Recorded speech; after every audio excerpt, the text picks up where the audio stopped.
I'm James Spann. This is the afternoon edition of the Weather Xtreme video for Friday, 3rd of September, getting set to cruise into a Labor Day weekend. And boy, cool air settling in here just in time for this weekend. Looks great, but in the short term, got some thunderstorms out there. Let's go to some of the Skycam shots. Cold front knocking on the door. That's the Hamilton Skycam. That's at Hamilton High School. That obviously is the Aggie football field down below, and they might catch a thunderstorm there in the next few minutes. It looks like the core of that storm is going to pass south of there, but it'll be close. Up the road in Russellville, up in Franklin County, again, you can see some ominous-looking clouds with a storm nearby. And we'll cross the state line. That's the Skycam in Amory, Mississippi, where they have seen some rain within the hour. But this stuff is pretty scattered, and a lot of the high school stadiums will not have rain tonight. Here's the big picture. A classic look there for early September. A cold trough digging down through the Great Lakes where it's really cool up there. And that is pushing a hurricane northeast just off the upper Atlantic coast of the United States. That's Earl. And down here, got a cold front knocking on the door, and that's going to come on through here this evening. In advance of the front, yes, we do have scattered showers and storms. The Weather Service over in Jackson actually posted a severe thunderstorm warning for Amory County, Mississippi. That's Aberdeen. A little earlier this afternoon. I don't think we'll have any more warnings, but those storms at 244 stretched out from near Huntsville down to Hamilton and Starkville. And you can see how it's pretty scattered, and more than likely with time, that line will weaken and just slowly fizzle out. And yeah, buddy, it's cool back there. Look at the Great Lakes, Wisconsin, Minnesota. Some folks up there in the low 50s at 2 o'clock this afternoon. Don't you know it feels like fall up there?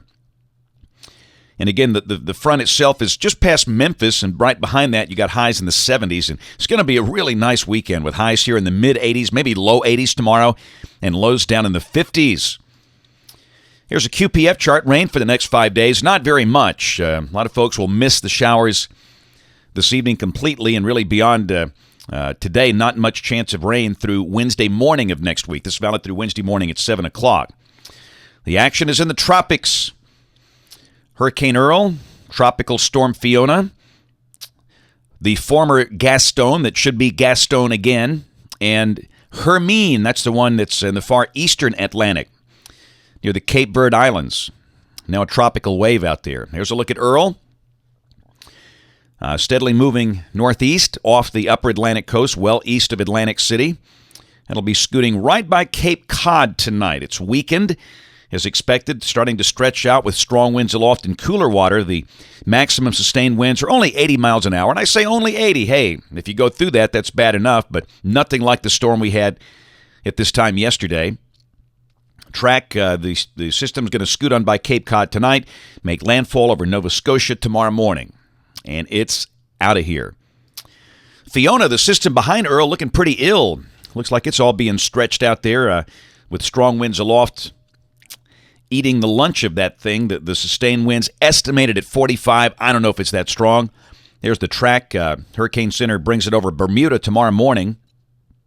And again, it's a very broad, weak system and should dissipate to the north of there on Sunday. Now, these are much more interesting. On the left part of that shot, that is the system formerly known as Gaston. It's clearly getting its act together again. And on the middle there, you've got the system that should be Hermine. It came off the coast of Africa this morning, and again, just all kind of mischief over the African continent, so more waves to come. We'll look at the modeling on what should be Gaston. Most of them bring it toward the Leeward Islands instead of the curve. It remains to be seen if Gaston will be a problem for the United States, the Gulf, or the Atlantic coast. We don't know that yet, but it could be.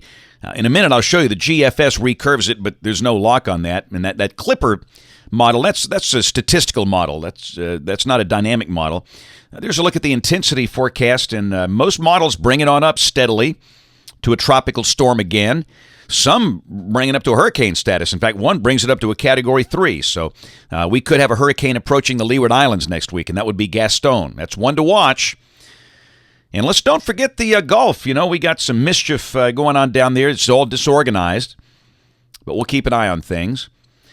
Check the GFS, the 12Z run, valid at 1 o'clock tomorrow afternoon. Big trough up in the northeast, pushing Earl out, and down below that, a very refreshing air mass settling here. Let me check the numbers here. The GFS is printing 84 for the high tomorrow. The NAM is printing 83. Man, that's nice. Dew points should be in the 40s during the day. I see the GFS pulls our dew point down to 43. Goodness gracious. Fantastic. Sunday, going to be cool in the morning. The models are down in the mid-50s. The GFS is 55 for Birmingham. I bet you we're going to see some upper 40s for the cooler valleys up in North Alabama. Monday, we stay dry. Warm up a little bit. Probably it will be close to 90. Tuesday, strong shortwave bypassing us and going up toward the Great Lakes. We've got a 594 bubble beginning to form down here, and that's going to keep that new surge of cooler air north of us. We'll probably do low 90s on Tuesday. There's Wednesday, looks still dry, and Thursday, same thing, pretty quiet. And end of the week, look down there in that lower right-hand part of the screen. That's a week from today. That should be Gaston. And the GFS wants to bring it just north of Puerto Rico. We've seen almost every system do that so far this season. We'll go to 9/11. That's Saturday, a week from tomorrow. A northward component of motion. Sunday the 12th. Monday the 13th. You can see the recurve well east of the United States. And on the 14th, it kicks on out. But this is not gospel. I mean, this could easily change. And it might be a problem for the Atlantic coast, or it might want to try and get up in the Gulf. We don't know that yet. We'll have a much better idea Monday, but by then it will be reorganized. We'll go to the 19th of September, the end of the forecast. Ridging, that's not going to give us any cool air for sure. And that looks pretty quiet. But again, there's all kind of tropical possibilities out there as the month rolls along. So it's going to be an interesting month to watch the weather for sure. That's it for the Weather Extreme video today. We'll have notes on the blog. My next video will be Monday morning at 7. Brian Peters, the man that looks like Colonel Sanders. Now, we'll have the videos tomorrow and Sunday. Thanks for watching. Have a great weekend, and God bless.